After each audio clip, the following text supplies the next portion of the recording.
to Tamil Gospel Tabernacle channel. கர்த்தருடைய பரிசுத்த நாமத்துக்கு மகிமை உண்டாவதாக. மயக்கிடுமோ என்னும் மாயையின் இன்பம் நயத்தாரே உந்தனை நாசமாக்கிடுமே. மயக்கிடுமோ என்னும்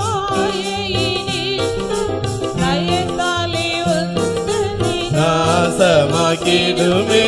உணர்ந்திதையுடனே உன்னத நண்டை சரண் புகுவாய்.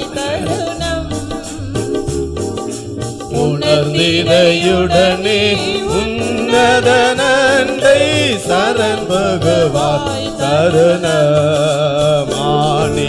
பாய்ந்த கரங்களை விரித்தே ஆனிகள் கரங்களை விரித்தே ஆவலாயே சுன்னை அழைக்கிறாரே.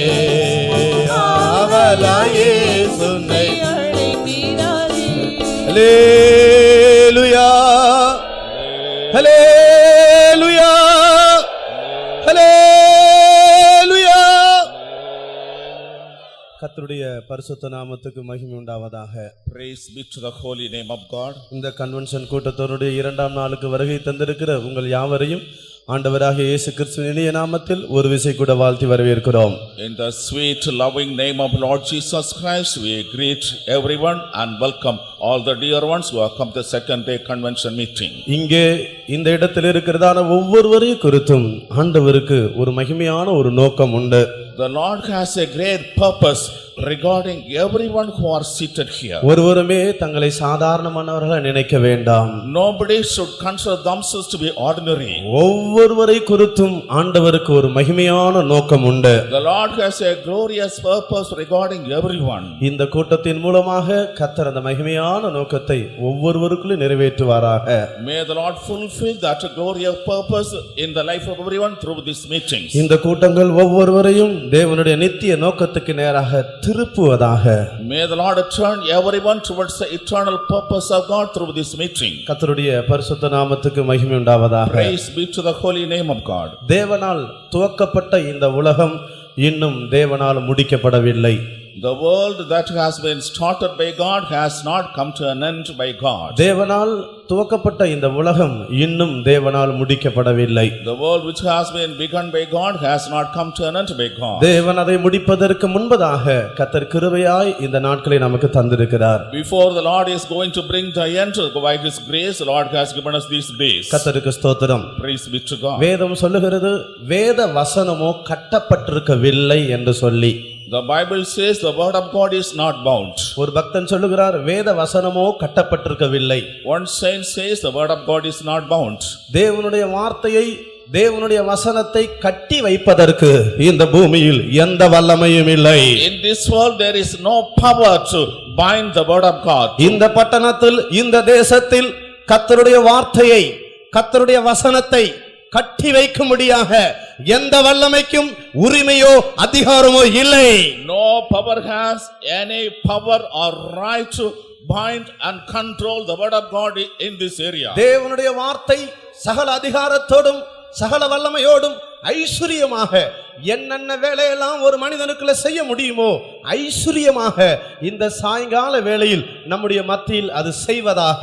May the word of God do with all power and authority all the works in all riches whatever can be done this evening. அதற்காக ஒரு விசை கரங்களை வைத்து கர்த்தரை ஸ்தோத்திரம் பண்ணுவோம். ஸ்தோத்திரம் ஸ்தோத்திரம் ஸ்தோத்திரம் ஸ்தோத்திரம் ஸ்தோத்திரம் ஸ்தோத்திரம். கர்த்தருடைய பரிசுத்த நாமத்துக்கு மகிமை உண்டாவதாக. Praise be to the holy name of God. ஆதியாகமம் 35ஆம் அதிகாரம் 18ஆம் வசனமும் உபாகமம் 33ஆம் அதிகாரம் 12ஆம் வசனம் வாசி. The book of Genesis chapter 35 verse 18 and the book of Deuteronomy chapter 33 verse 12.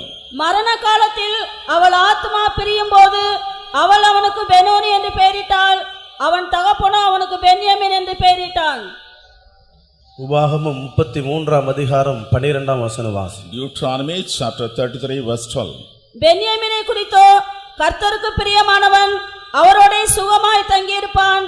அவனை என்னாலும் அவர் காப்பாற்றி அவன் எல்லைகளுக்குள்ளே வாசமாயிருப்பார் என்றான். கர்த்தருடைய பரிசுத்த நாமத்துக்கு மகிமை உண்டாவதாக. Praise be to the holy name of God. ஒரு ஸ்திரீ மரண காலத்தில் ஒரு குமாரனை பெற்றெடுத்து அதற்கு பெனானி என்று பெயரிட்டு அவள் மரித்து போனாள்.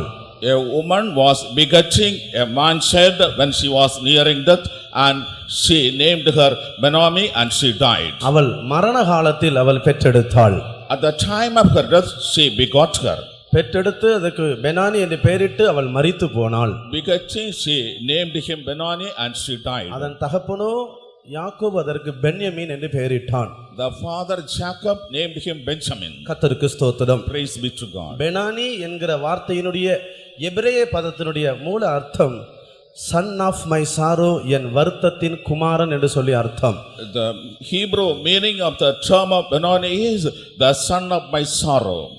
பெஞ்சமின் என்கிற எபிரேய பதத்தினுடைய அர்த்தம் சன் ஆஃப் ரைட் ஹேண்ட், என் வலது கரத்தின் குமாரன் என்று சொல்லி அர்த்தம். The meaning of the Hebrew term of Benjamin is the son of the right hand. இது பழைய ஏற்பாட்டு காலத்தில் நடந்த ஒரு சம்பவமா இருந்தாலும் புதிய ஏற்பாட்டு காலத்தில் கர்த்தராகிய இயேசு கிறிஸ்துவினுடைய மரணத்தோடு சம்பந்தப்படுத்தி ஒரு சில காரியங்களை நேற்றைய தினத்தில் கர்த்தருடைய கிருபையினால் தியானித்தோம். Even though this was an incident which took place during the New Testament period, by the grace of God we were able to meditate certain things yesterday, comparing this with the Lord Jesus Christ's death.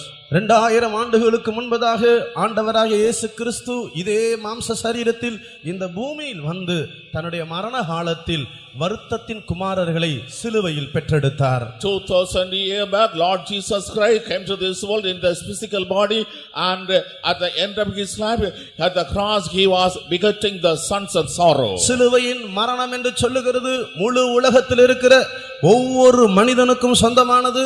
ஒவ்வொருவருக்காக ஒரு மரணத்தை ருசி பார்த்து இருக்கிறார். The death of the cross belongs to everyone all over the world, and he has tasted death for everyone. கர்த்தருடைய பரிசுத்த நாமத்துக்கு மகிமை உண்டாவதாக. Praise be to the holy name of God. ஆண்டவர் தன்னுடைய மரண காலத்தில் சிலுவையில் மரண வேளையில் ஒரு பெரிய சந்ததியை அவர் பெற்றெடுத்திருக்கிறார். At the time of the death of Lord Jesus Christ, in the cross he has begotten a great seed. ஏசாயா 53ஆம் அதிகாரத்தில் வாசிக்கும்போது அவர் தம்முடைய சந்ததியை கண்டு நீடித்த நாட்களாய் திருப்தியாயிருப்பார் என்று சொல்லப்பட்டிருக்கிறது. In the book of Isaiah chapter 53 we read, he shall seek his seed and shall prolong his days. கிறிஸ்து பிறப்பதற்கு முன்பதாக கிட்டத்தட்ட 600 ஆண்டுகளுக்கு முன்பதாக ஏசாயா தீர்க்கதரிசியினால் இயேசுவினுடைய மரணத்தை பற்றி தீர்க்க தரிசனமாக உரைக்கப்பட்டது. Even before the birth of Lord Jesus Christ, prayer laid nearly 600 years back, the prophet Isaiah prophesied regarding the birth of Lord Jesus Christ. அவர் தம்மை குற்ற நிவாரண பலியாக ஒப்புக் கொடுக்கும்போது தம்முடைய ஆத்ம வருத்தத்தின் பலனை கண்டு அவர் திருப்தி ஆவார். தம்முடைய சந்ததியை கண்டு நீடித்த நாட்களாக திருப்தி ஆவார். He shall see the trouble of his soul and shall be satisfied, and he shall prolong his days. கர்த்தருக்கு ஸ்தோத்திரம். Praise be to God. இந்த சிலுவையை பற்றிய உபதேசம் கெட்டு போகிறவர்களுக்கு பைத்தியமாக இருக்கிறது. The preaching of the cross is foolish on the people who are defiled. ஆனால் ரட்சிக்கப்படுகிற எங்களுக்கோ அது தேவ பலனாக இருக்கிறது. But to us who are saved, it is the power of God. கிறிஸ்து எங்களுக்கு தேவ ஞானமும் தேவ பலனுமாக இருக்கிறார். Christ is the power of God and the wisdom of God for us. இந்த சிலுவையை பற்றிய உபதேசம் எங்களுக்கு தேவ பலனாக இருக்கிறது. The preaching of the cross is for us the power of God. கிறிஸ்து சிலுவையின் மரணத்தின் மூலமாக எங்களை அவர் பெற்றெடுத்திருக்கிறார். Lord Jesus Christ has begotten us through his death at the cross. முழு உலகத்தில் இருக்கிற ஒவ்வொரு மனிதனுக்காகவும் மரணத்தை அவர் ருசி பார்த்தார். He has tasted death for every individual throughout the whole world. ஒவ்வொரு மனிதனும் அவருடைய வருத்தத்தின் குமாரர்கள்.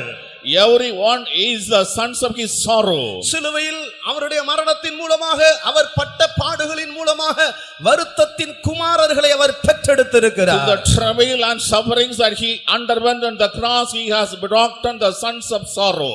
இந்த வருத்தத்தின் குமாரன் வலதுகரத்தின் குமாரனாக மாற்றப்பட வேண்டும். This son of sorrow should be changed as the son of the right hand. இயேசு கிறிஸ்துவினுடைய மரணம் ஒவ்வொரு மனிதனுக்கும் சொந்தமாக இருந்தாலும் இவன் இதை தனக்கு சொந்தமாக மாற்றி அவருடைய வலதுகரத்தின் குமாரனாக மாற வேண்டுமானால் முதலாவது அவருடைய பாதத்தில் வர வேண்டும் என்று சொல்லி நேற்றுக்கு தியானித்தோம். Even though the death of Lord Jesus Christ belongs to each and everyone, if he is to claim it as his own, first of all he should come to the foot of the cross. கர்த்தராகிய இயேசு கிறிஸ்துவினுடைய சிலுவை அண்டை அவன் வந்து he should come to the foot of the cross of Lord Jesus அவருடைய Christ. பாதத்திலே அவன் தன்னை தாழ்த்தும் போது When he humbled himself in his sinful condition, அவருடைய பாதத்தில் இருக்கிற ஆசீர்வாதங்களை அவன் பெற்றுக் கொள்ளுகிறான். he is able to obtain the blessings at his feet. அவருடைய பாதத்தில் வருகிற ஒவ்வொரு மனிதனையும் அவருடைய சிலுவையை விசுவாசித்து அவருடைய மரணத்தை விசுவாசித்து அவருடைய இரத்தத்தை விசுவாசித்து வாயிலே அவன் அறிக்கையிட்டு ஆண்டவருடைய பாதத்தில் வரும்போது இந்த வருத்தத்தின் குமாரனை இவர் வலதுகரத்தின் குமாரனாக மாற்றுகிறார். Everyone who is coming to the feet of the cross, believing the death of Lord Jesus as at the cross and his shedding of the blood and his sufferings, Lord Jesus Christ is able to change everyone who is making such a confession, all son of sorrow into the son of the right hand. ஒரு மனிதன் தேவனுக்கு முன்பாக ஒரு பரிசுத்தவான் ஒரு தேவனுடைய பிள்ளை தேவனுக்கு முன்பாக ரெண்டு விதத்தில் காணப்படுகிறான். A man is appearing two ways before the holy divine God. உபாகமம் 33ஆம் அதிகாரத்தில் வாசிக்கும் போது முதலாவது அவன் தேவனுடைய பாதத்தில் இருக்கிறான், இரண்டாவது அவன் தேவனுடைய கரத்தில் இருக்கிறான். In the book of Deuteronomy we read first of all he is at the feet of the Lord, then he is at the hand of the Lord. தேவனுடைய பாதத்தில் அவன் இல்லாமல் தேவனுடைய கரத்துக்குள் அவன் போக முடியாது. Unless he is coming to the feet of the Lord, he cannot come to the hand of the Lord. உபாகமம் 33ஆம் அதிகாரம் 5ஆம் வசனத்திலே அங்கே சொல்லப்பட்டிருக்கிறது. In the book of Deuteronomy chapter 33 verse 5 it is mentioned. எங்களுடைய சத்தத்தை கேட்கிற அருமையான சகோதரனே சகோதரியே, Beloved brother and sister listening to my voice, உனக்காக ஆண்டவராக இயேசு கிறிஸ்துவினுடைய பாதம் காத்துக் கொண்டிருக்கிறது. the feet of Lord Jesus Christ is waiting for அந்த you. பாதத்தில் உனக்கு தேவையான அன்பு உண்டு. In that way there is a love that is necessary for அந்த you. பாதத்தில் உனக்கு தேவையான கிருபை உண்டு. In that way there is a grace that is necessary for you. அந்த ஆண்டவராகிய இயேசு கிறிஸ்துவின் பாதத்தில் உனக்கு தேவையான பாதுகாப்பு உண்டு. In the feet of the Lord Jesus Christ there is a necessary protection for you. அவருடைய பாதத்தில் வரும்போது அவருடைய மரணத்தை நீ விசுவாசிக்கும் போது உன்னை வலதுகரத்தின் குமாரனாக மாற்றுகிறார். When you come to his feet and believe his death, he is changing you as a son of his right hand. இந்த பென்யமீன் இந்த வலதுகரத்தின் குமாரன் ரெண்டு அனுபவங்களின் மூலமாக மூன்று ஆசீர்வாதங்களை அவன் தொடர்ச்சியாக பெற்றுக் கொள்ளுகிறான். This Benjamin, the son of the right hand, by two experiences he is able to get three blessings continuously. நீங்கள் பெனானியாக வருத்தத்தின் குமாரர்களாக இருக்கிற வரைக்கும் நீங்கள் அந்த ஆசீர்வாதத்தை சுதந்திரிக்க முடியாது. As long as you are continuing as Benani, the son of sorrow, you cannot obtain those blessings. கர்த்தருக்கு ஸ்தோத்திரம். Praise be to God. இந்த பென்யமீனுக்கு மூன்று ஆசீர்வாதங்கள் ரெண்டு அனுபவங்கள் மூலமாக பெற்றுக் கொள்ளுகிறான். Through two experiences, this Benjamin is able to obtain three blessings. முதலாவது அவன் அவரோடு சுகமாக தங்கி இருப்பான். First of all, he is able to dwell with him safely. இரண்டாவது தேவன் அவனை எந்நாளும் காப்பாற்றுகிறார். Secondly, the Lord is preserving him all the days. மூன்றாவது அவன் எல்லைக்குள் அவர் வந்து வாசமாக இருப்பார். Thirdly, he shall dwell between his shoulders. கர்த்தருக்கு ஸ்தோத்திரம். Praise be to God. கர்த்தருக்கு சித்தமானால் இன்றைக்கு அந்த முதல் அனுபவம் அவன் அவரோடே சுகமாக தங்கி இருப்பான். If it is the will of God, the first experience, he shall dwell in safety by him. ஒரு அழகான அருமையான ஆசீர்வதிக்கப்பட்ட மகிமையான ஒரு வாழ்க்கை இந்த பூமியில் உண்டு என்று சொன்னால் ஒரு மனிதன் தேவனோடு சுகமாய் தங்கி இருக்கிற வாழ்க்கையில் தான் அமைந்திருக்கிறது. If there is a beautiful sweet life that we can live in this world, is that life we are dwell in safety with God. இந்த பென்யமீன் இந்த வலதுகரத்தின் குமாரன் தேவனோடு சுகமாக தங்கி இருப்பான். This Benjamin, the son of the right hand, will dwell safely with God. ஒரே ஒரு வாழ்க்கை, Only one life. ஒரே ஒரு முறைதான் இந்த பூமியில ஜீவிக்க போகிறோம். We are going to live in this earth only one time. அதுவும் சீக்கிரமாக பறந்து போகிறது, கடந்து போகிறது. That is also flying very fast. இந்த பூமியில் ஒரு ஆசீர்வதிக்கப்பட்ட ஒரு வாழ்க்கை என்று சொல்லி ஒன்று உண்டானால் அவன் தேவனோடு சுகமாய் தங்கி இருக்கிற ஒரு வாழ்க்கை தான் ஆசீர்வதிக்கப்பட்ட ஒரு வாழ்க்கை. If there is a life of blessing in this world, that life is alone the life of dwelling in safety with God. இந்த பூமியில் ஒரு மனிதனுடைய ஸ்தானம், ஒரு மனிதனுடைய புகழ்ச்சி, ஒரு மனிதனுடைய மேன்மை, ஒரு மனிதனுடைய மகிமை அவன் தேவனோடு தங்கி இருக்கிற வாழ்க்கையில் தான் இருக்கிறது. The position, the greatness, the loftiness, the honor of a man in this world is in the experience of dwelling in safety with God. ஒரு மனிதனுடைய பலன், ஒரு மனிதனுடைய ஜெயம் எதில் தங்கி இருக்கிறது? Wherein lies the strength of a man and his victory. அவன் படிக்கிற படிப்பில் அல்ல, Not in his qualification. அவன் கையில் இருக்கிற பணத்தையும் ஐஸ்வரியத்திலும் அல்ல, Not in the riches or the money that he is possessing. இந்த பூமியிலே அவன் வகிக்கிற ஸ்தானத்தில் அல்ல, Not by the position he is occupying in this world. அவனுக்கு இருக்கிற அழகுல அல்ல, Not in the beauty that he possesses. அவனுக்கு இருக்கிற ஞானத்திலும் சாமர்த்தியத்திலும் அல்ல. Not by his wisdom and cleverness. இந்த பூமியிலே ஒரு மனிதனுடைய ஜெயம், ஒரு மனிதனுடைய பலன், ஒரு மனிதனுடைய ஸ்தானம் எதில் தங்கி இருக்கிறது? Wherein lies the strength, the victory and the position of man in this world. அவன் தேவனோடு சேர்ந்து ஜீவிக்கிற ஒரு வாழ்க்கையில் தான் தங்கி இருக்கிறது. It lies in the life in which he is living with God. ஒரு மனிதனுடைய ஸ்தானம் எது?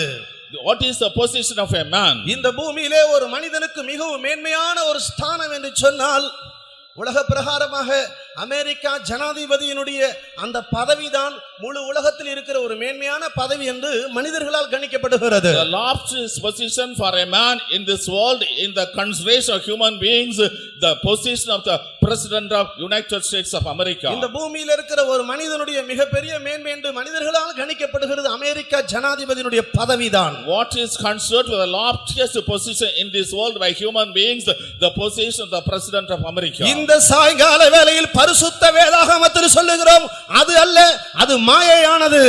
In the Holy Bible, in this name, what is proclaimed is, it is simply vanity. இந்த பூமியில் ஒரு மனிதனுடைய மேன்மை, ஒரு மனிதனுடைய பலன், ஒரு மனிதனுடைய ஜெயம் அவன் தேவனோடு தங்கி இருக்கிற வாழ்க்கையில் தான் அமைந்திருக்கிறது. The glory of a man, the power of man, the greatness of man lies in the world, in the life in which he is dwelling in safety with God. கர்த்தருக்கு ஸ்தோத்திரம். Praise be to God. Hallelujah. Hallelujah. எங்களுடைய சுவிசேஷம், Our gospel, நாங்கள் அறிவிக்கிற இந்த கிறிஸ்து இயேசு, the Lord Jesus Christ whom we declare unto you. இவரோடு உங்களை சேர்ந்து ஜீவிக்கிற ஒரு வாழ்க்கைக்குள்ள கொண்டு வரும்படியாகத்தான் இந்த கூட்டத்தை நாங்கள் நடத்துகிறோம். We are conducting these meetings so that you may be brought into a life wherein you can have fellowship with him. எங்களுடைய நோக்கம், Our purpose, எங்களுடைய சுவிசேஷம், our gospel, எங்களுடைய உபதேசம் our doctrine. ஒரு மனிதனை கிறிஸ்துவோடு சேர்க்க வேண்டும். A man should be joined with Christ Jesus. நாங்கள் ஒரு மதத்துக்காக அல்ல, We are not for a religion. ஒரு இனத்துக்காக அல்ல, We are not for a nation. இந்த கூட்டங்களை நாங்கள் நடத்துவது We are not conducting with this purpose these meetings. வானத்தையும் பூமி உண்டாக்கின ஒரு மெய்யான தேவனோடு ஒரு மனிதனை சேர்க்க வேண்டும். அதுதான் எங்களுடைய சுவிசேஷத்தினுடைய நோக்கம். The purpose of our gospel is a man should be joined with God who has created the heaven and the earth. கிறிஸ்துவை விட்டு வெளியே ஜீவிக்கிற ஒரு வாழ்க்கை நரகமான வாழ்க்கை. A life wherein a person is living outside Christ is a life of hell. கர்த்தராகிய கிறிஸ்து இயேசுவை விட்டு பிரிந்து வாழ்கிற வாழ்க்கை ஒரு நரகமான வாழ்க்கை. A life wherein one is remaining separated from Lord Jesus Christ is a life of hell. கர்த்தராகிய கிறிஸ்து இயேசுவை விட்டு பிரிந்து ஜீவிக்கிற வாழ்க்கை நிம்மதி இல்லாத வாழ்க்கை. A life wherein one is remaining separated from Lord Jesus Christ, a life without peace. சமாதானம் சந்தோஷம் எங்கே தங்கி இருக்கிறது? Wherein lies the peace and joy. எங்கே ஓடுகிறாய்? Where are you come? யார் அதை தருவார்? Who can give it? ஆண்டவரோடு சேர்ந்து ஜீவிக்கிற வாழ்க்கைக்குள்ள வாருங்கள், அங்கேதான் சமாதானம் இருக்கிறது. You come into your life with join with the Lord, therein lies the peace. உலக சரித்திரத்தை எடுத்து பார்த்தால் எவ்வளோ பெரிய பெரிய மனிதர்கள் தங்களுடைய வாழ்க்கையின் முடிவில் தற்கொலை செய்திருக்கிறார்கள். If you look at the world history, great and great personalities at the end of their life has committed suicide. தங்களுடைய வாழ்க்கையில் தங்களுக்கு இருந்த ஞானத்தினால் உலகத்துல புகழின் உச்சியை அடைகிறார்கள். By the wisdom that they possess, they are coming to the climax of fame in the world. தங்களுக்கு இருக்கிற ஞானத்தினால் மனிதனுடைய புகழ்ச்சியும் கனத்தையும் மகிமையும் சம்பாதிக்கிறார்கள். By their ability, they are obtained the praise and honor and greatness from men. ஆனால் தங்களுடைய ஜீவியத்தில் கிறிஸ்து இல்லாதபடியினால் முடிக்கும் போது நிர்பந்தமாக முடிக்கிறார்கள். But as there was no Christ in their life, their end is miserable. நிறைய பேர் உண்டு. Many persons are there. அநேகர் தற்கொலை செய்தான் மரித்து இருக்கிறார்கள். Many people committed suicide and died. நம்ம எல்லாரும் ஒரு டீசல் இன்ஜினை பயன்படுத்துறோம். எத்தனையோ பேர் அதை முழு உலகத்திலும் பயன்படுத்துகிறார்கள். Many people are using this diesel engine. Diesel engine Diesel engine. பல விதத்தில் அது உபயோகப்படுகிறது. It is used in many ways. அந்த டீசல் இன்ஜினை கண்டுபிடிச்ச ஒரு பேரு diesel. The name of the person who invented diesel engine is Diesel. அவர் பேரு diesel. His name is Diesel. அவர் அந்த மிஷினை கண்டுபிடிச்சு தாம் பேரையே அதுக்கு வச்சிட்டார். He invented the machine and gave his name to the engine. அந்த மிஷினை கண்டுபிடிச்சாரு. He invented the machine. கண்டுபிடிச்சிட்டு தாம் பேரையே அதுக்கு வச்சார். அதுக்கு பேரு டீசல் இன்ஜின் வச்சார். He has given his own name to that machine. It is called the diesel engine. அவர் பெரிய ஒரு scientist. He is a great scientist. ஆனா அவருடைய வாழ்க்கை சரித்திரத்தின் முடிவிலே படித்து பார்த்தால் அவர் தற்கொலை செய்து மரித்தார். But if you read his life history, at the end of his life he committed suicide and died. அவருக்கு இருந்த ஞானத்தினால் பல காரியங்களை கண்டறிந்தார். ஆனால் வாழ்க்கையில் கிறிஸ்துவை கண்டறியாதபடியினால் முடிவில் நிராசையாக முடிக்கிறார்கள். By his wisdom he was able to do great achievements, but he could not find the Lord Jesus Christ. His life entered miserably. உனக்கு ஞானம் இருக்கலாம். You may possess wisdom. படிப்பு இருக்கலாம். You may have qualification. பதவி இருக்கலாம். You may have a glory பணம் position. இருக்கலாம். You may have a job. திறமை இருக்கலாம். You may have ability. மத வைராக்கியம் இருக்கலாம். You have the willpower. ஆனால் உன்னுடைய வாழ்க்கையில் மெய்யான கிறிஸ்துவோடு சேர்ந்து ஜீவிக்கிற வாழ்க்கை உண்டா? But do you have the life of joining with the Lord Jesus Christ and living? அநேகருக்கு பக்தி வைராக்கியம் உண்டு. Many have godly zeal. தங்களுடைய மதத்தை குறித்து வைராக்கியம் பாராட்டுகிறார்கள். They are zealous about their religion. பக்தி வைராக்கியம் பாராட்டுகிற நண்பனே, உன்னுடைய பக்திக்கு பின்னால் தேவன் உண்டா? Oh man, who is having godly zeal, behind your godly zeal is God present. உன்னுடைய பக்திக்கு பின்னால் மெய்யான தேவன் இருக்கிறாரா? Behind your godly zeal is a true God present. மனிதனுக்கு பக்தி இருக்கிறது, தேவ பக்தி இல்லை. Man has a godliness but not the right type of godliness. மனிதனுக்கு பக்தி இருக்கிறது, பக்திக்கு பின்னால் தேவன் இல்லை.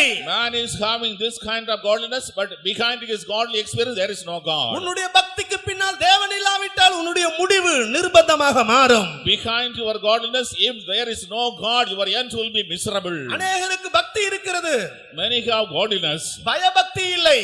but they are not having God fearing it. பக்திக்கு பின்னால் பயம் இல்லை. After the godliness there is no fear. அநேகருக்கு பக்தி இருக்கிறது, பக்திக்கு பின்னால் தேவன் இல்லை.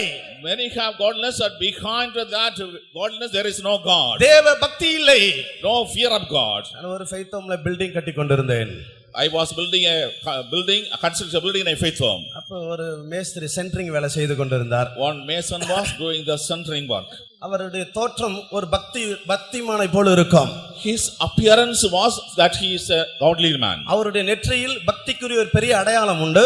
On his forehead there is a symbol of his godliness. அவருடைய வேஷ்டியும் பக்திக்குரிய ஒரு வேஷ்டி. His dhoti was a godly dhoti. அவருடைய முழு சரீரத்தினுடைய தோற்றம் ஒரு பக்திக்குரிய ஒரு பக்திமானுடைய தோற்றம். The whole appearance of his body is that he is a righteous or godly man. ரொம்ப மரியாதையாக தான் பேசுவார். He used to speak politely. நான் இவர் ரொம்ப தேவபக்தி உள்ள மனிதன் என்று நினைத்தேன். I reckoned he was a godly man. காவி வேஷ்டி தான் அணிந்திருப்பார். He used to wear the saffron dhoti. நான் அவரை மிகவும் கனப்படுத்தினேன். I honored him very much. ஆனால் ஒரு நாள் சாயங்காலம் அவரை தேடி ஒரு நாள் காலையில் அவர் வீட்டுக்கு சென்றேன். One morning I came to his house seeking him. கர்த்தருக்கு ஸ்தோத்திரம். Praise be to God. அவருடைய பக்தி 5 மணியோடு முடிந்துவிடும்.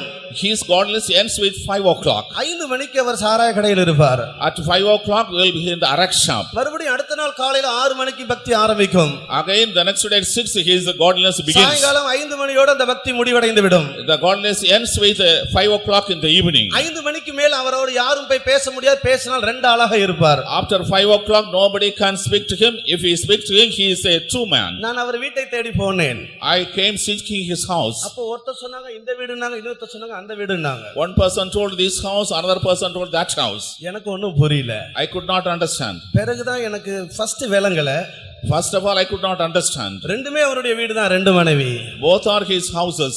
கர்த்தருக்கு ஸ்தோத்திரம். Praise be to God. இன்றைக்கு மனிதர்கள் தங்களுடைய தோற்றத்தின்படி பக்தியை வெளிப்படுத்துகிறபடினால் தங்களுக்கு கடவுள் பக்தி என்று நினைத்து தங்களை தாங்களே ஏமாற்றிக் கொள்ளுகிறார்கள். As men are revealing their godless by their appearance, they deceive themselves thinking they are godly people. கர்த்தருக்கு ஸ்தோத்திரம். Praise be to God. சமாதானம் இல்லாத நிலவரத்துக்குள் வாழ்க்கையை முடிக்கிறார்கள். They are ending the life without peace. நிம்மதி இல்லாமல் வாழ்க்கையை முடிக்கிறார்கள். Without rest, peace of mind, they are ending their life. பெங்களூர்ல ஒரு பெரிய கட்டடத்திலிருந்து ஒரு மனிதன் விழுந்து செத்தான். At Bangalore a man fell down from a big building and died. ஒரு 5-star ஹோட்டல்ல இருந்து மேலே இருந்து கீழே விழுந்து தற்கொலை செய்தான். He was at the top of 5-star hotel and he committed suicide and died. ஒரு வெளிநாட்டை சேர்ந்த ஒரு மனிதன். He belonged to the foreign country. போலீசார் அவனுடைய சரீரத்தை கைப்பற்றினார்கள். The policeman caught his body. அவனுடைய பாக்கெட்ல ஒரு லெட்டர் இருந்தது. There was a letter letter in his pocket. அந்த லெட்டரை எடுத்து படித்தபோது When they read the letter, எனக்கு பூமியில எல்லாம் இருக்கிறது, I possess everything in this world, ஆனால் எனக்கு நிம்மதி இல்ல, சமாதானம் இல்ல, but I have no peace of mind, no rest. அதனால் தற்கொலை பண்ணிக் கொள்கிறேன் என்கிற ஒரு கடிதம் அந்த பாக்கெட்ல இருந்தது. Therefore I am committing suicide. There was a letter with this content. கிறிஸ்து இல்லாத ஒரு வாழ்க்கை நரகமான ஒரு வாழ்க்கை. A life with there is no peace of mind is a life of hell. கிறிஸ்துவை விட்டு வெளியே இருக்கிற ஒரு வாழ்க்கை சமாதானம் இல்லாத ஒரு வாழ்க்கை. A life outside Christ is a life without peace. நாங்கள் உங்களை ஆண்டவரோடு சேர்ந்து அவரோடு தங்கி இருக்கிற ஒரு வாழ்க்கைக்கு அழைக்கிறோம். We are inviting for you to come and join with the Lord Jesus Christ and lead a life. ஒரு பட்டணத்துல ஒரு பெரிய ஒரு மனதத்துவ நிபுணர் இருந்தார். In a city there was a big philosopher. ஒரு குறிப்பிட்ட மனிதன் போய் அவரை சந்தித்தான். A particular person went and met him. ஐயா, எனக்கு எல்லாம் இருக்கிறது. Oh sir, I possess everything. எனக்கு பணம் இருக்கிறது, புகழ் இருக்கிறது, எல்லாம் இருக்கிறது. I have money and fame and everything I possess. ஆனால் என் வாழ்க்கையில் சமாதானம் இல்ல. But there is no peace in my life. அப்பொழுது இந்த மனதத்துவ நிபுணர் என்ன சொன்னார்? What this philosopher told him, இந்த சிட்டில, இந்த பட்டணத்துல ஒரு சர்க்கஸ் நடக்குது. in this city a circus is going on. நீங்க அந்த சர்க்கஸ்க்கு போங்க.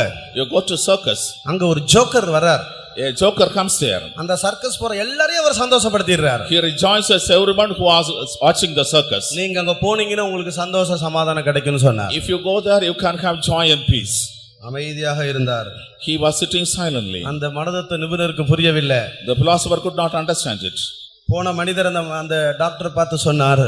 The man who came there told the doctor, ஐயா, அந்த சர்க்கஸ்ல அந்த ஜோக்கர் நான் தான் யா இது அப்படினு சொன்னார். I am the joker that are performing the jokes in the circus. எல்லாரையும் சந்தோஷப்படுத்துற சொந்த வாழ்க்கையில் சமாதானம் இல்ல.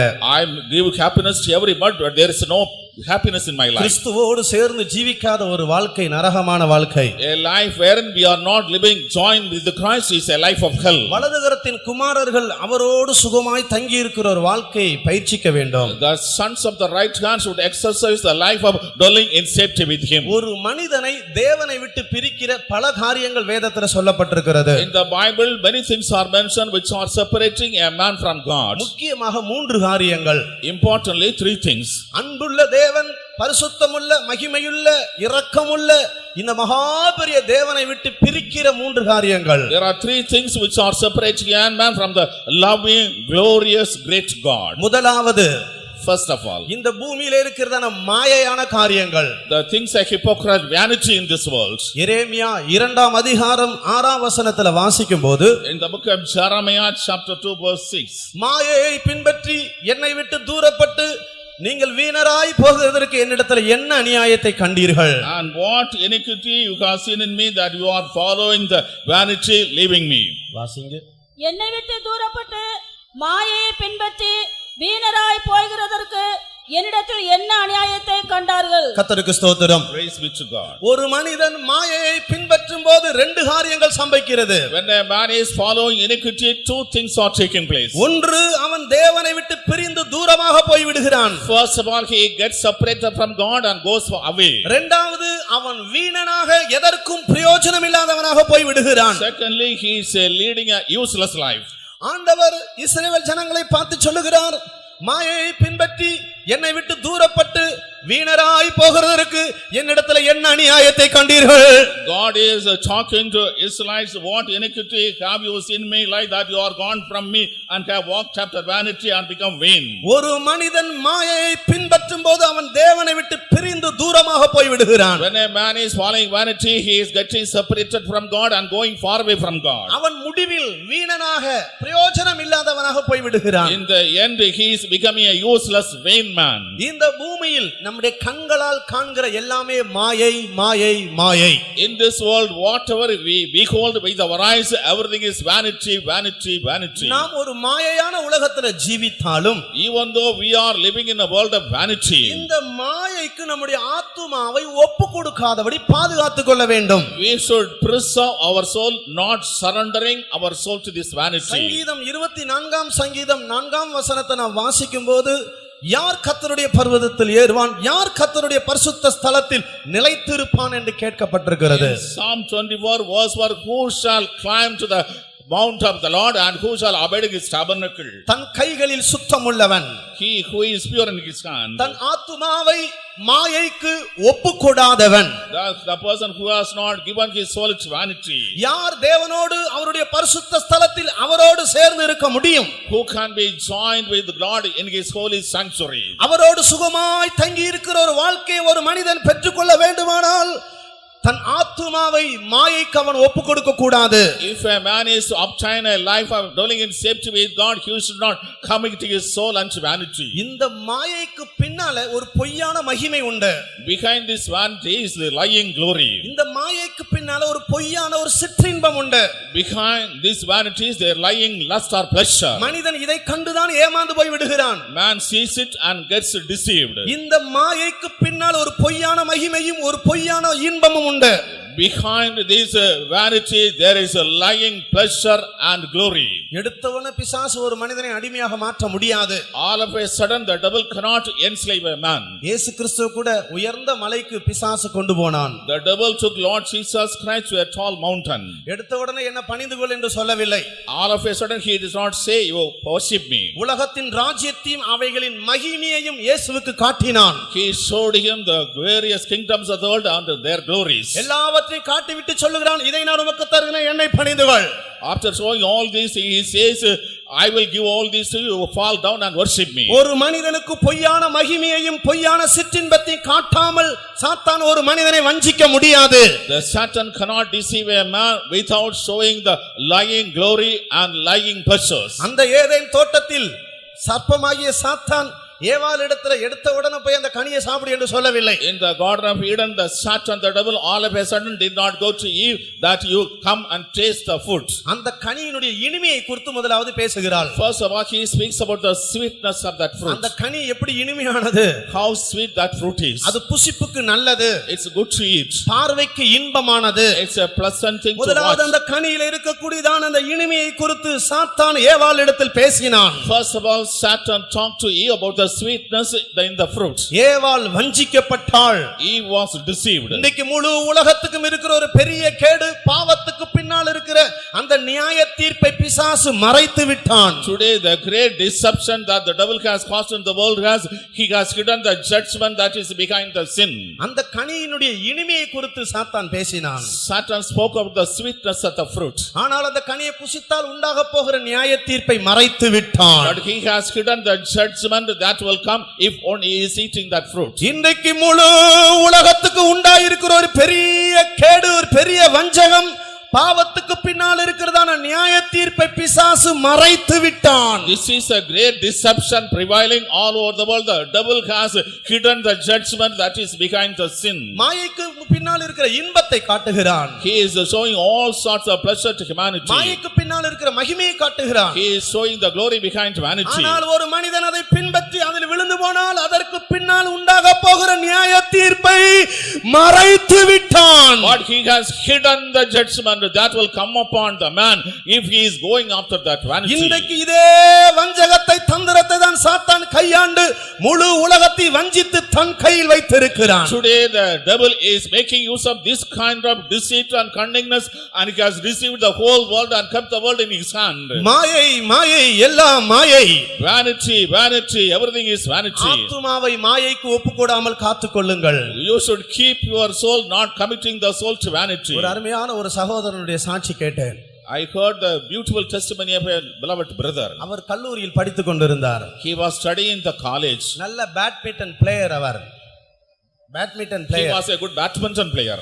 அந்த காலேஜுக்கு அவர்தான் பெரிய பெயர்களை எல்லாம் சம்பாதித்து கொண்டு வந்தார். He was bringing a good name to that college. அந்த முழு கர்நாடகா ஸ்டேட்டுக்கு அவர் பிளேயராக மாறும்படியான ஒரு பெரிய தீவிரமாக பிரயாசப்பட்டு He கொண்டிருந்தார். was making efforts so that he can become the topmost player of Karnataka. கர்த்தர் அவரை சந்தித்தார். The Lord met him. கர்த்தருக்கு ஸ்தோத்திரம். Praise be to God. அவர் அந்த கிரவுண்ட்ல பேட் அடிக்கும்போது When he was using his bat and blowing, அந்த கட்டப்பட்டிருக்கிற நெட்ல In the net that was bound, நடுவுல கட்டப்பட்டிருக்கிற அந்த நெட்ல in the middle the net that was tied, புறா இவரை பார்த்து அப்படியே உட்கார்ந்து இருக்குமாம். a dove was sitting and looking at him. வேற யாருக்கும் தெரியாது, இவருடைய கண்களுக்கு மாத்திரம் தெரியும். Nobody was able to see, his alone can see. அந்த புறா அந்த பேட்மிண்டன் பால் அடிக்கிற அந்த நடு நெட்ல உட்கார்ந்துகிட்டு இவரை பார்த்து பார்த்து சொல்லுமா, மாயை மாயை எல்லாம் மாயை. When he was hitting at the badminton ball, the dove will be sitting in the center of the net and say, vanity, vanity, everything is vanity. இவர் பந்தை அடிக்கிற ஒவ்வொரு தடவையும் இவரை பார்த்து சொல்லுமாம், மாயை மாயை எல்லாம் மாயை. On every occasion he is hitting he is hitting, it will be saying vanity, vanity, vanity. ஒரு நாள் பஸ்ல போய் கொண்டிருக்கும் போது, one day he was traveling in a bus. இவர் ஒரு சீட்ல உட்கார்ந்து இருக்கிறார். He was sitting in a seat. இவருடைய முந்தின சீட்ல அதே புறா வந்து அங்கே உட்கார்ந்து இருக்கிறது. In his front seat the same dove was sitting. அந்த புறா இவரை பார்த்தது போல உட்கார்ந்து இருக்கிறது. The dove was sitting as though it was looking at him. Bus போய் கொண்டிருக்கிறது. The bus was moving. அந்த புறா இவரை பார்த்து சொல்லுதான், மாயை மாயை எல்லாம் மாயை. The dove looked at him and said, vanity, vanity, everything is vanity. கர்த்தருக்கு ஸ்தோத்திரம். Praise be to God. முடிவாக இவர் எல்லாம் மாயை என்பதை கண்டுபிடித்தார். Finally he could come to the conclusion that everything is vanity. அந்த விளையாட்டையே அவர் விட்டு வெளியே வந்தார். He gave up the playing and come out. அந்த யுனிவர்சிட்டி அந்த பிரின்சிபல் கூப்பிட்டு, உனக்கு என்ன பைத்தியமா பிடிச்சிருக்குதுன்னு சொல்லி சத்தம் போட்டாராம். The principal of the college called him and asked him, why you have become mad? பெரிய சாட்சி. It is his testimony. கர்த்தருக்கு ஸ்தோத்திரம். Praise be to God. எல்லாம் மாயை என்பதை கண்டுபிடித்து அதை விட்டு விலகினார். He has found out that everything is vanity and left it came out. கர்த்தருக்கு ஸ்தோத்திரம். Praise be to God. நாம் மாயையான உலகத்துல ஜீவித்தால் இந்த மாயைக்கு நம்முடைய ஆத்துமாவை ஒப்பு கொடுக்காமல் பாதுகாத்துக் கொள்ள வேண்டும். Even though we are living in the world of vanity, we should preserve our soul, not committing the soul to vanity. தாமரை செடி அது தண்ணீருக்குள்ளதான் இருக்கிறது. The lotus is inside water. தாமரை இலை தண்ணீருக்குள்ளதான் இருக்கிறது. The lotus leaf is inside water. ஆனா தாமரை இலையில தண்ணி ஒட்டாது. But water is not sticking the leaf of the lotus. நாம் இந்த உலகம் மாயையான உலகத்துல ஜீவித்தாலும் மாயைக்கு நம்முடைய ஆத்துமாவை ஒப்பு கொடுக்காமல் பாதுகாத்துக் கொள்ள வேண்டும். Even though we are living in this world of vanity, we should safeguard our soul, not being committed to the vanity of the world. கர்த்தருடைய பரிசுத்த நாமத்துக்கு மகிமை உண்டாவதாக. Praise be to the holy name of God. மாயைக்கு ஒப்பு கொடுப்போமானால் அது கிறிஸ்துவை விட்டு நம்மை பிரித்து வலதுகரத்தின் குமாரர்களாகிய நம்மை அவரோடு சுகமாய் தங்கி இருக்கிற வாழ்க்கைக்குள்ள உட்படாதபடி நம்மை தடை செய்துவிடும். If you are committing to vanity, it will separate us from the life in which we are dwelling safely with God, and it will bring us to the life of vanity. உலகமும் அதன் ஆசை இச்சைகளும் ஒளிந்து போகும். The world and its all pleasures will pass away. தேவ சித்தம் செய்கிறவனோ என்றென்றைக்கும் நிலைத்திருப்பான். He who does the will of God shall abide forever and ever. இரண்டாவது ஒரு மனிதனை விட்டு பிரிக்கிற காரியம். Secondly, what is the thing which is separating a man? அவரோடு சுகமாய் தங்கி இருக்க முடியாதபடிக்கு, unable to be dwelling safely with him. ஆண்டவரை விட்டு பிரிக்கிற இரண்டாவது காரியம். The second thing which is separating a man from God, மனிதனுக்குள்ள இருக்கிற சுய நீதி. the self righteousness that is dwelling in man. கலாத்தியர் 5ஆம் அதிகாரம் 4ஆம் வசனம் வாசிக்கும்போது, in Galatians chapter 5 verse 4 we read, நியாயப்பிரமாணத்தினால் நீதிமான்களாக விரும்புகிற நீங்கள் யாவரும் கிறிஸ்துவை விட்டு பிரிந்து கிருபை நின்று விழுந்தீர்கள். everybody who is desire to be righteous by law are separated from the grace of God. கலாத்தியர் 5ஆம் அதிகாரம் 4ஆம் வசனத்திலே அது சொல்லப்பட்டிருக்கிறது. Galatians chapter 5 verse 4 it is mentioned. இந்த நியாயப்பிரமாணத்தினால் வருகிற நீதி என்று சொன்னால் என்ன? What is the righteousness that is coming through the law? பிலிப்பியர் 3ஆம் அதிகாரம் 9ஆம் வசனத்திலே வாசிக்கும்போது நியாயப்பிரமாணத்தினால் ஒரு சுய நீதி ஒரு மனிதனுக்குள் உண்டாகிறது. In Philippians chapter 3 verse 9 read, by keeping the law in man there is a self righteousness created. இந்த சுய நீதி ஒரு மனிதனை கிறிஸ்துவை விட்டு பிரிக்கிறது. This self righteousness separating a man from Christ. கிறிஸ்துவை விட்டு பிரியும்போது அவன் கிருபையில் நின்று விழுந்து போய் விடுகிறான். When he is separated from Christ, he is fallen from grace. அவரோடு சுகமாய் தங்கி இருக்கும்படியான வலதுகரத்தின் குமாரர்களே, oh the sons of the right hand who are to dwell with him in safety in him. சுயநீதி நமக்குள்ள கிரியை செய்யுமானால் நாம் கிறிஸ்துவை விட்டு பிரிந்து கிருபையில் நின்று விழுந்து போய் விடுவோம். If self righteousness is working in him, in us, we will be separated from God and we will be in self righteousness. ஆதியிலே ஆதாமும் ஏவாளும் அவள் கீழ்ப்படியாமை காட்டி கனியை புசித்தபோது, in the beginning when Adam and Eve disobeyed and ate the fruit, அவர்கள் தங்களை தாங்களே நீதிகரித்துக் கொண்டார்கள். They made themselves righteous.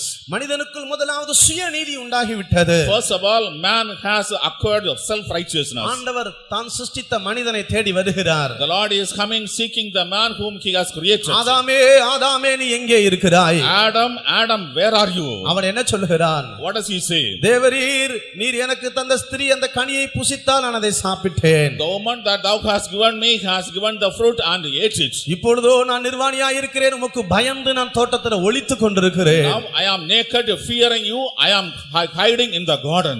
ஏன் அதை புசித்தாய்? Why did you eat? தேவரீர் எனக்கு தந்த ஸ்திரீ தான் கொடுத்தா நான் சாப்பிட்டுட்டேன்னு சொல்லிட்டான். The woman that the Lord has given me and ate it. மனிதன் தன்னைத்தானே நீதிகரிக்கிறான். Man is making himself righteous. தன்னுடைய குற்றத்தை அவன் ஒத்துக்கொள்ளுகிறது இல்லை. He is not accepting his trespasses. ஏவாளிடத்தில் போய் கேட்டபொழுது என்ன சொன்னாள்? When he asked Eve, what was the reply of God? ஆண்டவர் ஏவாளிடத்தில் கேட்டால், The Lord asked Eve, ஏன் அதை செய்தாய்? why did you do it? சர்ப்பம் என்னை வஞ்சித்தது என்று சொல்லி சர்ப்பத்தின் மேல் போட்டாள். The serpent has deceived me. She put the blame upon the serpent. விழுந்து போன மனிதனுக்குள்ள சுய நீதி உண்டாகிவிட்டது. Upon the fallen man, the self-righteousness has come in. இந்த சுய நீதி தான் இன்றைக்கு முழு மனுகுலத்தை அழித்து வஞ்சித்துக் கொண்டிருக்கிறது. This self-righteousness destroying the whole world and deceiving the whole world. மனிதன் தேவனுக்கு முன்பாக தன்னுடைய குற்றத்தை ஒத்துக்கொண்டு தன்னை தாழ்த்த வேண்டும். Man should accept his trespasses before God and humble himself. இந்த சுயநீதி என்று சொல்லுகிறது பொல்லாத ஒரு வல்லமை.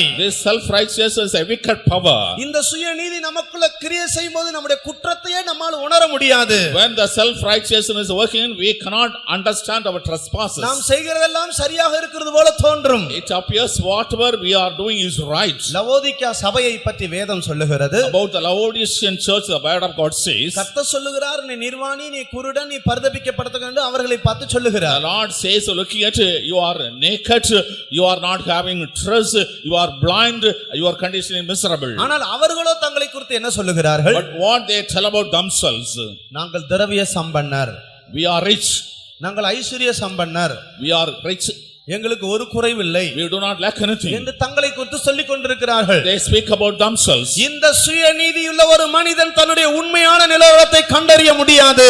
The man with the self-righteousness cannot find his own condition.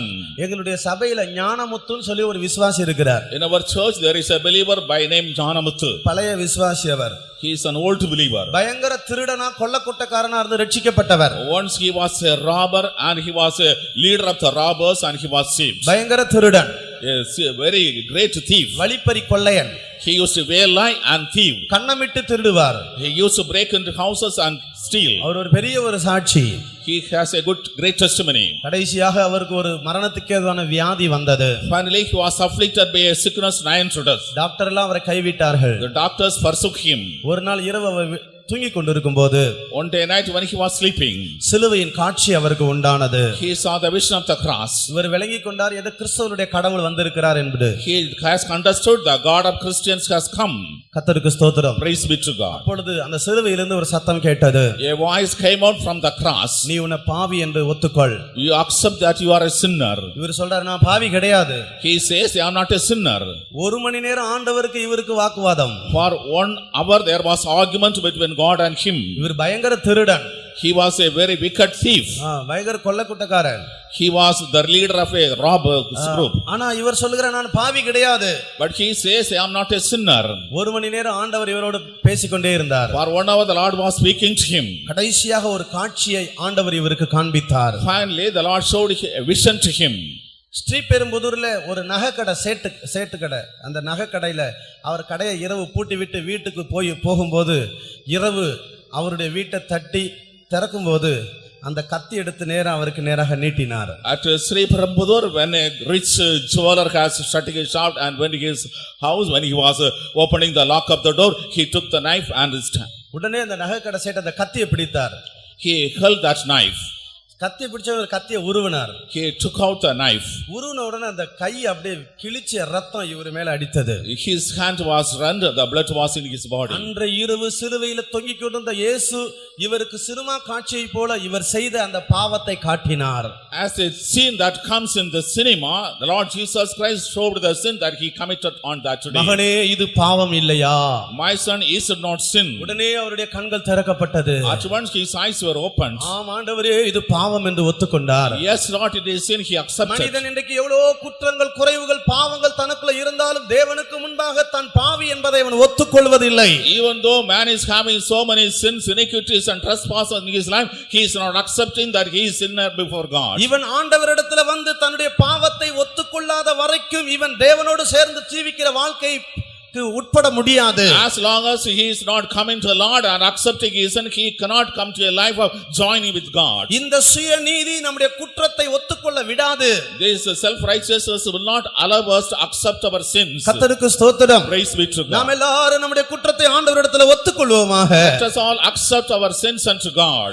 நாம் தேவ நீதியினால் நிரப்பப்படுவோமாக. Let us be filled with righteousness of God. நம்முடைய நீதி எல்லாம் அழுக்கான கந்தையாக இருக்கிறது. All our righteousness filthy rags. நாம் எல்லாம் நம்முடைய நீதி எல்லாம் களைந்து போடுவோமாக. Let us all put away all our righteousness. சுயநீதி நம்மை தேவனை விட்டு பிரித்து விடும். The self-righteousness separates us from God. நாம் எல்லாரும் தேவ நீதியை பெற்றுக்கொள்வோமாக. Let us all obtain the righteousness of God. நம்முடைய குற்றத்தை ஒத்துக்கொள்வோமாக. Let us accept our wrongs. நாம் பாவி என்று ஒத்துக்கொள்வோமாக. Let us accept that we are நான் sinners. பாவி என்பதை அறிக்கையிடுவோமாக. Let us confess that I am a sinner. ஒரு நாள் ஒரு பெரிய பாஸ்டர் ஒரு சாட்சி கொடுத்தார். One day a great pastor bore a testimony. Pastor Don அடிக்கடி சொல்வார், நான் பாவியிலும் பிரதான பாவி, நான் பாவியிலும் பிரதான பாவின்னு அடிக்கடி பிரசங்கத்திலே சொல்வார், ஜெபிக்கும் போது சொல்லுவார். Pastor Don very often used to in his sermon and in prayer that I am the chiefest of all the sinners. அப்பொழுது யோசித்தாராம், இவர் என்ன வெப்ப பாவியிலும் பிரதான ஏன் இப்படி சொல்லுகிறார்? But he thought why he is always saying that he is the chiefest of all the sinners. இவர் சிறு வயதிலிருந்து ஒரு தவறும் செய்யாதவர். Right from the younger days he did not do anything wrong. சின்ன பொய் கூட சொல்லாதவர். He did not tell even a small lie. அதனால் இவர் அவரை யோசித்தார், என்ன பாவியிலும் பிரதான பாவி என்று சொல்லுகிறார். But he thought why he says I am the chiefest of all sinners. இவர் பிறந்ததே பெந்தெகோஸ்தேல பிறந்து வளர்ந்ததனால இவர் தான் ஒரு பாவமும் செய்யவில்லை என்கிற ஒரு உணர்வு இவருக்குள்ள இருந்தது. As he was born and brought in a Pentecost family, he has a intention in him that he did not commit any sin. ஒரு நாள் கர்த்தர் இவருடைய பாவத்தை காட்டினார். One day the Lord showed him all his sins. அன்றைக்கு இவர் சொன்னார், ஆண்டவரே நான் பாவியிலும் பிரதான பாவி. On that day he said I am the chiefest of all sinners. ஒரு நாள் அவர் என்னிடத்துல சொன்னார், கொலைகாரனை கூட என்ன காட்டிலும் மேன்மையா நினைக்கிறேன்னு சொன்னார். One day he told even a murderer is better than me. ஒரு சின்ன பிள்ளை கூட என்ன காட்டிலும் மேன்மையா நான் நினைக்கிறேன்னு சொன்னார். I think I consider a small child better than me. நாம் சுயநீதிக்கு மரிக்காத வரைக்கும் நம்முடைய குற்றத்தை காண முடியாது. Until the time we are dying to self-righteousness, we cannot find our sins. நம்மை மேன்மையாய் நினைத்து நாம் ஏமாந்து வஞ்சிக்கப்பட்டு போய் விடுவோம். We think we are great and we are deceived. கர்த்தருக்கு ஸ்தோத்திரம். Praise be to God. நாம் எல்லாரும் நம்முடைய குற்றத்தை ஒத்துக்கொள்வோமாக. Let us all accept our sins. பாவியிலும் பிரதான பாவி என்பதை ஒத்துக்கொள்வோமாக. Let us accept that I am the chiefest of all sinners. அப்படி ஒத்துக்கொள்றவங்களா அல்லேலூயா சொல்லுங்க பார்க்கலாம். Hallelujah. அல்லேலூயா. Hallelujah. கர்த்தருடைய பரிசுத்த நாமத்துக்கு மகிமை உண்டாவதாக. Praise be to the holy name of God. நாம் தேவனிடத்தில் போகும்போது நம்முடைய இழிவானதை கர்த்தரிடத்தில் சொல்ல வேண்டும். When we go to God, we should tell like this unto him. சாத்தானிடத்தில் போய் நம்முடைய இழிவானத காரியத்தை சொல்லக்கூடாது. We should not go to Satan and tell all debased things. கர்த்தருக்கு ஸ்தோத்திரம். Praise be to God. நம்ம ரெண்டும் ஆப்போசிட்டா செய்வோம். Everything will be done in the opposite sense. சாத்தானிடத்துல போய் சொல்லணும், என்னை பலப்படுத்துகிற கிறிஸ்துவினால எல்லாவற்றையும் செய்ய எனக்கு பலன் என்று சொல்லணும். To Satan we can say boldly that I can do everything through Christ who strengthens me. தேவனிடத்துல போய் சொல்லணும், ஆண்டவரே நான் பலவீனன் என்று சொல்லணும். To God we should say, Lord, I am a weakling. நம்ம ஆப்போசிட்டா செய்வோம். We should say in the opposite sense. சாத்தான்ட்ட போயிட்டு நான் பலவீனன் சொல்லிட்டு இருப்போம்.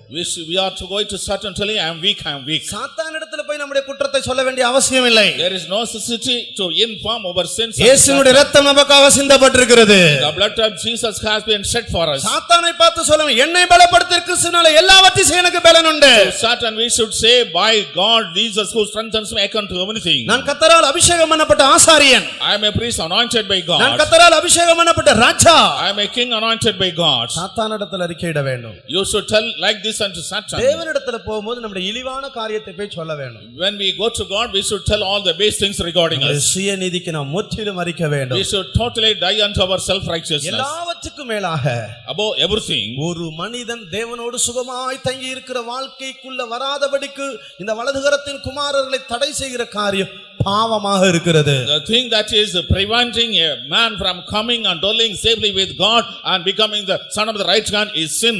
அவன் அவரோட சுகமாய் தங்கி இருப்பான். He shall dwell safely with him.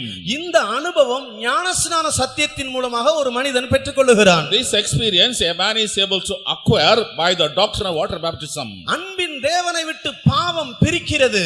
Sin is separating a man from the loving God. கிருபையும் இரக்கமுள்ள தேவனை விட்டு பாவம் பிரிக்கிறது. The sin is separating God from God who is gracious and merciful. பாவம் எந்த டிசைன்ல இருந்தாலும் சரி, In whatever design the sin is, பாவம் எந்த கோணத்தில் இருந்தாலும் சரி, in whatever angle the sin is, வேதம் பாவம் என்று சொல்லி எதெல்லாம் சொல்லுகிறதோ அதெல்லாம் மனிதனை விட்டு தேவனை விட்டு மனிதனை பிரிக்கும். whatever the Bible describes sin, such actions are separating man from God. ஏசாயா 59 அதிகாரம் முதல் 2 வசனங்களை வாசிக்கும்போது, In the book of Isaiah chapter 59 the first 2 verses, உங்கள் அக்கிரமங்களும் பாவங்களுமே உங்கள் தேவனை விட்டு உங்களை பிரிக்கிறது என்று சொல்லப்பட்டிருக்கிறது. your iniquities and sins are separating you from God. இதோ ரட்சிக்க கூடாதபடிக்கு கர்த்தருடைய கை குறுகி போகவும் இல்லை, கேட்க கூடாதபடிக்கு அவருடைய செவி மந்தமாகவும் இல்லை. உங்கள் அக்கிரமங்களே உங்களுக்கும் உங்கள் தேவனுக்கும் நடுவாக பிரிவினை உண்டாக்குகிறது.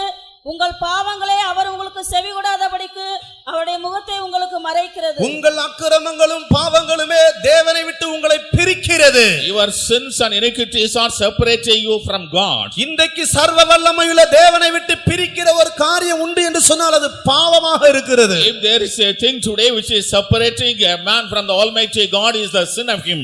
பாவம் என்று வேதம் எதையெல்லாம் சொல்லுகிறதோ அதெல்லாம் பாவம்.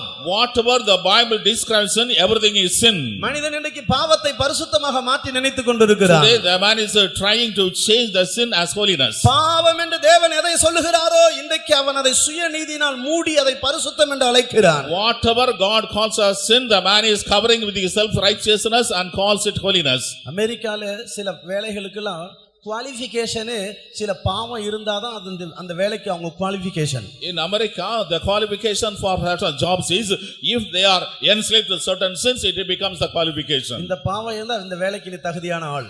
If you have the sin, you are a fit person for the job. கர்த்தருடைய பரிசுத்த நாமத்துக்கு மகிமை உண்டாவதாக. Praise be to the holy name of God. ஒரு மனிதன் ஞானஸ்நானத்தின் மூலமாக பாவத்துக்கு மரித்து அவன் நீதிக்கு பிழைக்கிறான். Through water baptism, a man is dying unto sin and he lives unto righteousness. பாவத்துக்கு மரிக்காத வரைக்கும் அவன் தேவனோடு சுகமாய் தங்கி இருக்க முடியாது.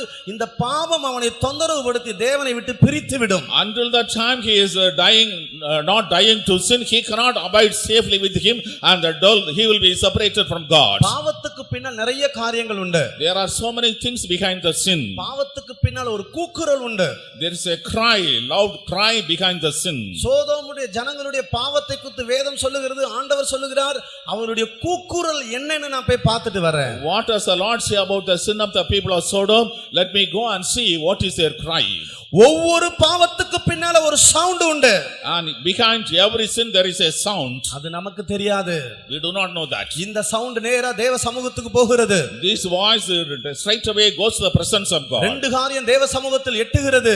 It is reminding the presence of God. Nineveh பட்டணத்தாருடைய கூக்குரல் தேவ சமூகத்தில் போய் எட்டினது. The cry of the people of Nineveh reached the presence of God. சோதோமின் ஜனங்களுடைய பட்டணத்தினுடைய பாவம், அந்த பாவத்துக்கு பின்னால் இருக்கிற கூக்குரல் தேவ சமூகத்தில் போய் எட்டினது. The sin, the sound that was behind the sin of the people of Sodom has gone and reached the presence of God. அதே சந்தர்ப்பத்தில் अनेक பரிசுத்தவான்களுடைய ஜெபங்களும் விண்ணப்பங்களும் கொர்நேலியுவை போல அது தேவ சமூகத்தில் போய் எட்டிக் கொண்டிருக்கிறது. In the meantime, the prayers, supplications of many saints like the Cornelius are reaching the presence of God. கர்த்தருடைய பரிசுத்த நாமத்துக்கு மகிமை உண்டாவதாக. Praise be to the holy name of God. ரட்சிக்கப்பட்டு தேவனுடைய வலதுகரத்துக்குள்ள வரும்போது, when we are saved and coming to the right hand of the Lord, அவருடைய பாதத்தில் வந்து நம்முடைய பாவங்களை அறிக்கையிட்டு மன்னிப்பை பெற்றுக்கொள்ளும்போது, when we come to his feet, confess our sins and receive deliverance, ஆண்டவர் நம்முடைய வலதுகரத்தின் குமாரனாக மாற்றுகிறார். the Lord makes us the son of his right hand. இந்த வலதுகரத்தின் குமாரன் this son of the right hand, அவரோடு சுகமாய் தங்கி இருக்க வேண்டுமானால் if he also dwells safely with him,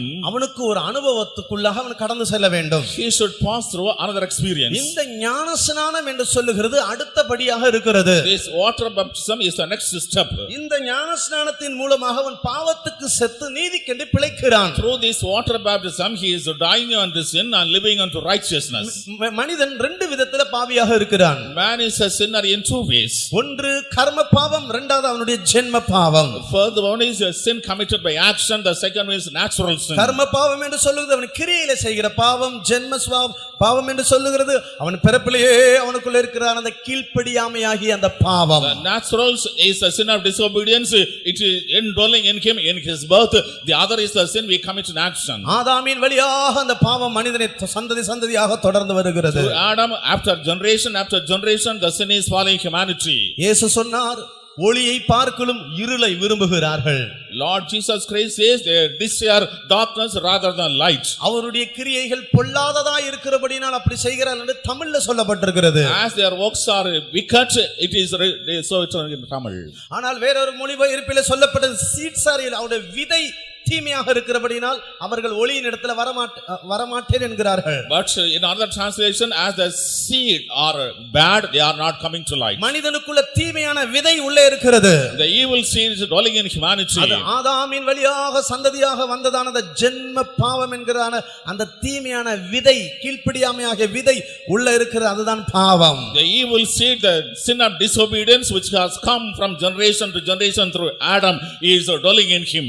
இந்த பாவத்தை ஞானஸ்நானத்தின் மூலமாக கிறிஸ்துவினுடைய மரணத்தோடு அடக்கம் பண்ணுகிறோம். Through water baptism we are bringing into a burial experience along with the death of Lord Jesus Christ. கலாத்தியர் 3ஆம் அதிகாரம் 27ஆம் வசனம் வாசிக்கும்போது, Galatians chapter 3 verse 27, கிறிஸ்துவுக்குள்ளாக ஞானஸ்நானம் பெற்ற எத்தனை பேர்கள் அத்தனை பேரும் கிறிஸ்துவை தரித்துக் கொண்டீர்கள். how many people are water baptized Christ Jesus? They have put on Christ. ரோமர் 6ஆம் அதிகாரம் 2-3 வசனங்களை வாசிக்கும்போது, Romans chapter 6 verse 2 and 3, உங்களுக்கு கிறிஸ்துவில் ஞானஸ்நானம் எடுத்து கிறிஸ்துவினுடைய மரணத்துக்குள்ளாக ஞானஸ்நானமாக்கப்பட்டீர்கள் என்று சொல்லப்பட்டிருக்கிறது. when you are water baptized, you are baptized and the death of Lord Jesus Christ. கர்த்தருக்கு ஸ்தோத்திரம். Praise be to God. இந்த ஞானஸ்நானத்தின் மூலமாக Through this water baptism, இந்த கீழ்ப்படியாமையாகிய மனிதனுக்குள்ள இருக்கிற தீமையான இந்த விதை, அந்த பாவம், அந்த கீழ்ப்படியாமை, அந்த ஞானஸ்நானத்தோடு அவன் அடக்கம் பண்ணுகிறான். this evil seed of disobedience, natural sin is buried along with the death of Lord Jesus Christ. ரோமர் 6ஆம் அதிகாரம் 11ஆம் வசனத்தின்படி அவன் பாவத்துக்கு மரித்தவனாக தன்னை ஒவ்வொரு நாளும் எண்ணிக்கொள்ள வேண்டும். According to Romans chapter 6 verse 1, he should reckon himself as a person every day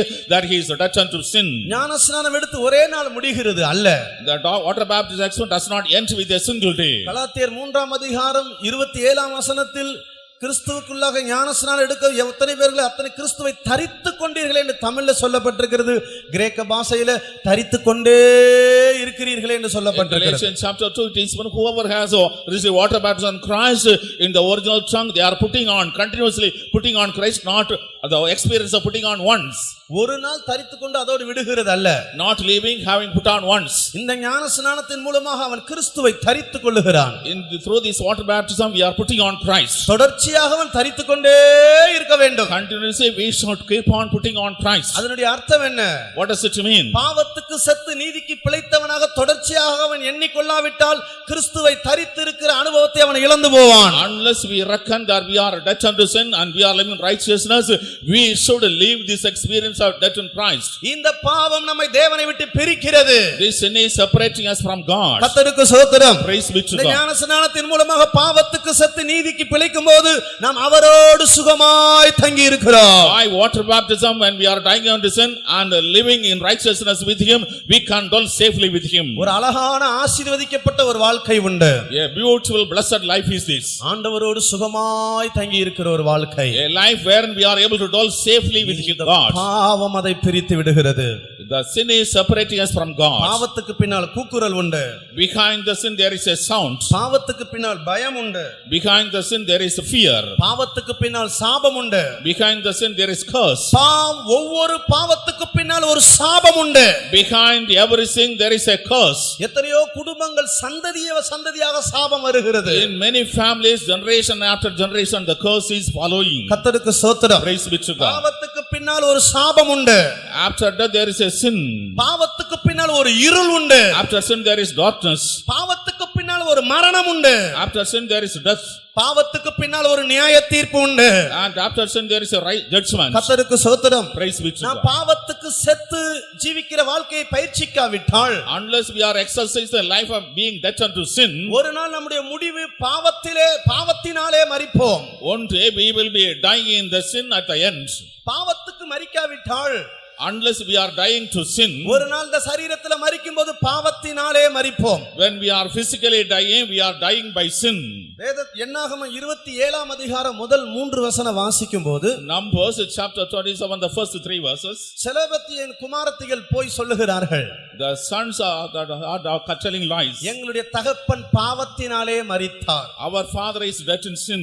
நம்முடைய மரணம், நம்முடைய முடிவு நியாய தீர்ப்பாக இருக்க கூடாது. Our end, our death should not be judgment. நம்ம எல்லாருக்கும் ஒரு நாள் மரணம் உண்டு. One day all will be facing death. நம்ம எல்லாரும் ஒரு நாள் இந்த உலக வாழ்க்கையை முடிக்க போகிறோம். One day we are going to finish the life in the world. மரணம் நிச்சயம் உண்டு. Definitely we will meet death. ஆனால் நாம் பாவத்தினாலே மரிக்க கூடாது. But we should not die of sin. பாவத்துக்கு மரிக்காவிட்டால் ஒரு நாள் பாவத்தினாலே மரிப்போம். Unless we die to sin, one day we will die of sin. பாவம் அதோடு விட்டு விடுகிறது அல்ல. The sin is not living there. அவன் செத்த பிறகு கூட அவனோடு கூட குழியில போய் படுத்துக் கொள்ளுமா?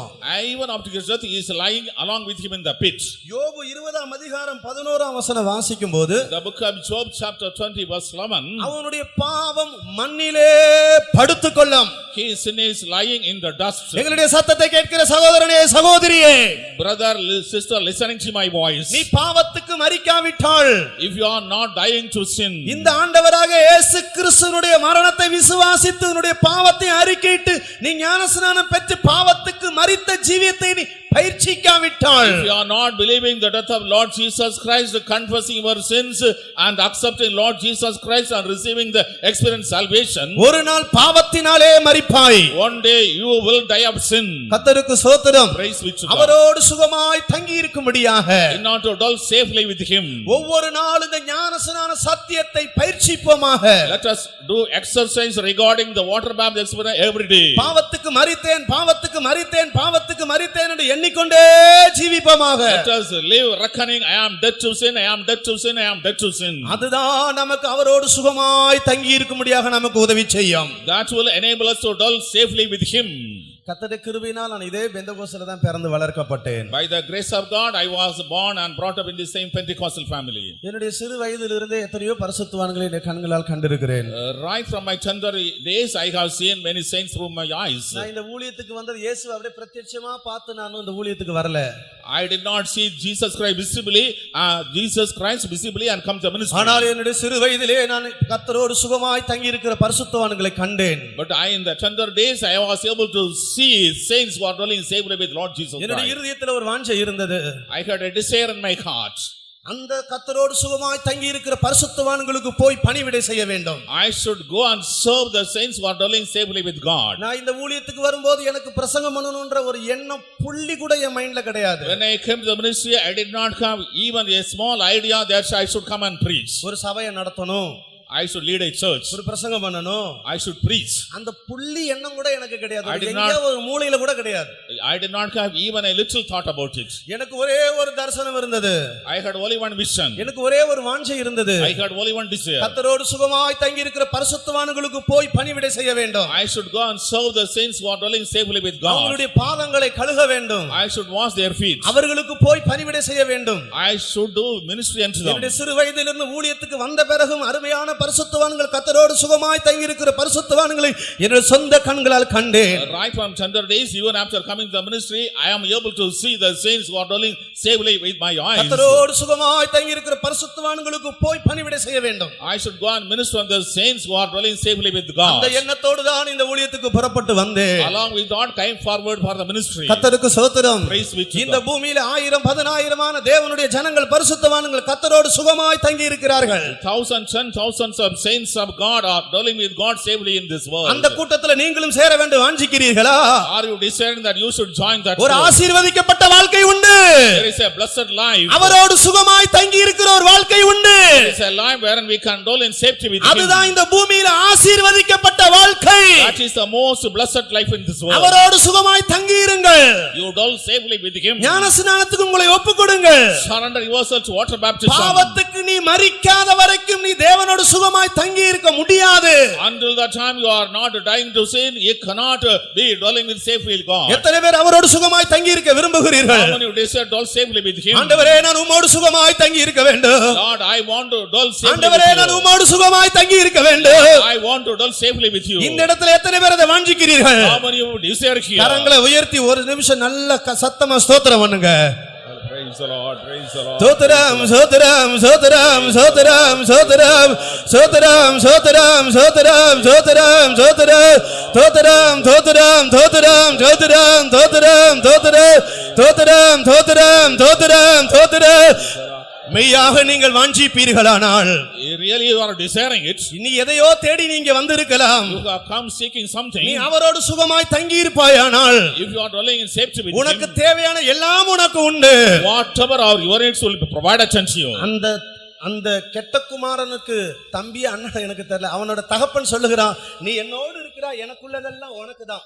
The father says unto the elder son, you are with me, and whatever I possess belongs to you. ரெண்டு குமாரர்கள் இருந்தார்கள். There are two sons. ஒருவன் சொத்தெல்லாம் வாங்கிட்டு போயிட்டான். One got the portion of his property and went ஒருத்தன் away. தகப்பனோட இருக்கிறான். One was dwelling with him. ஆனா அவன் திரும்பி வர்றான். He is coming back. ஆனா இன்னொருத்த கோச்சிக்கிறான். He is angry with him. நான் அவன் எல்லாத்தையும் போயிட்டு விட்டுட்டு வந்தா அவனை சேர்த்துக்கிட்டீரு. He took away everything and went away and you joined him. இந்த தகப்பன் சொல்லுகிறார், The father says, நீ என்னோடு இருக்கிறாய், you are with me. எனக்குள்ளதெல்லாம் உனக்கு தான். Whatever I possess belongs நீங்க to you. ஆண்டவரோடு இருந்தால் If you are with God, அவருடையதெல்லாம் உங்களுக்கு தான். all his things are yours. அவருடையதெல்லாம் உங்களுக்கு தான் சொந்தம். His things belong to அவருக்கு you. உள்ள ஜீவன் நமக்கு சொந்தம். The life he possesses belongs to us. அவருடைய வல்லமை நமக்கு சொந்தம். His power belongs to us. அவருடைய பரிசுத்தம் நமக்கு சொந்தம். His holiness belongs to us. அவருடைய ஜெயம் நமக்கு சொந்தம். His victory belongs to us. அவருடைய ஆரோக்கியம் நமக்கு சொந்தம். His health belongs to us. நீ என்னோடு இருக்கிறாய், என்னுடையதெல்லாம் உன்னுடையதாக இருக்கிறது. You are with me. Whatever I can இந்த belongs இடத்துல to எத்தனை you. பேர் வாஞ்சிக்கிறீர்கள்? How many of you desire this? ஆண்டவரே உம்மோடு நான் சுகமாய் தங்கி இருக்க விரும்புகிறேன். Lord, I want to dwell safely with you. ஆண்டவரே உம்மோடு நான் சுகமாய் தங்கி இருக்க விரும்புகிறேன். Lord, I want to dwell safely with you. வாஞ்சிக்கிறவர்கள் கரங்களை உயர்த்துங்கள். Lift your hands, those who முழு desire. பலத்தோடு ஸ்தோத்திரம் பண்ணுங்கள். Praise the Lord, praise the Lord. ஸ்தோத்திரம் ஸ்தோத்திரம் ஸ்தோத்திரம் ஸ்தோத்திரம் ஸ்தோத்திரம் ஸ்தோத்திரம் ஸ்தோத்திரம் ஸ்தோத்திரம். Praise the Lord, praise உண்மையா நீங்க வாஞ்சிச்சா, If you really desire it, உண்மையா நீங்க வாஞ்சிச்சா, you really desire it, எதற்கும் பயப்படாதீங்க. be not afraid of வியாதி anything. உன்னை தொந்தரவுபடுத்தலாம், That sickness may trouble you. பல வல்லமைகள் உன்னை தொந்தரவுபடுத்தலாம், Many powers may trouble you. பல வல்லமைகள் உன்னை தொந்தரவுபடுத்தலாம். Many powers may trouble you. இப்பொழுது நீ கர்த்தரை பார்த்து சொல்லு, You look unto God and say, ஆண்டவரே பாவத்துக்கு செத்து நீதிக்கு பிழைக்க என்னை ஒப்புக்கொடுக்கிறேன். Lord, I surrender myself to die to sin and live in righteousness. என்னுடைய ஊழியத்தின் ஆரம்பத்துல ட்ரைனிங்ல என்ன நடத்தின பரிசுத்தவான் சொல்லி கொடுத்தது எனக்கு ஞாபகம் வருகிறது. In the beginning of the training period of my ministry, the saint who taught me has told this, I remember it. பாவத்துக்கு மரித்தேன் என்று எண்ணிக்கொண்டே ஜீவிங்கள் என்று சொல்லி கொடுத்த அந்த ஸ்டடி இன்றைக்கு என்னுடைய மனதில் இருக்கிறது. The study in which I was taught that I should reckon myself as death unto sin and live. ஞானஸ்நானம் எடுத்த ஒரு ஆளாக இருக்கலாம், You may be water baptized, ஆனால் இன்னும் உன்னை பாவம் தொந்தரப்படுத்தி கொண்டிருக்கலாம். yet the sin may be troubling you. அவரோடு சுகமாய் தங்கி இருக்கிற வாழ்க்கை இன்னும் உனக்கு கிடைக்காமல் இருக்கலாம். You have not the life of dwelling in safety with him. இதற்கு காரணம் என்ன? What is the reason இந்த for it? ஞானஸ்நானத்துல ஒரு சத்தியம் உண்டு. In the water baptism there is a truth. பாவத்துக்கு மரித்தேன் என்று எண்ணிக்கொண்டு அறிக்கையிட்டே ஜீவியுங்கள். You should reckon I am dead to sin, I am dead to sin. You should make this confession and live. அப்படியே பாவத்துக்கு செத்து நீதிக்கு பிழைத்து தேவனோடு சேர்ந்து வாழ்வீர்கள். You will die on this one, live on righteousness. You will join with God and dwell safely. மெய்யாகவே விரும்புகிறவர்கள், Truly those who are desiring, மெய்யாகவே வாஞ்சிக்கிறவர்கள் truly who are desiring it, நான் அவரோடு சேர்ந்து வாழ வேண்டும். we should join with him and live. ஞானஸ்நானம் எடுக்காதவங்க ஞானஸ்நானத்துக்கு ஒப்பு கொடுங்க. Those who are not taken water baptism, surrender for it. ஞானஸ்நானம் எடுத்தவங்க Those who were water baptized, பாவத்துக்கு மரித்தேன் என்று தினமும் சொல்லிக்கொண்டே ஜீவியுங்கள். every day confess that I am dead to sin, I am dead to sin and live. நீ அவரோடு சுகமாய் தங்கி இருப்பாய். You will dwell in safety with him. Charles Duke என்கிற ஒரு விஞ்ஞானி,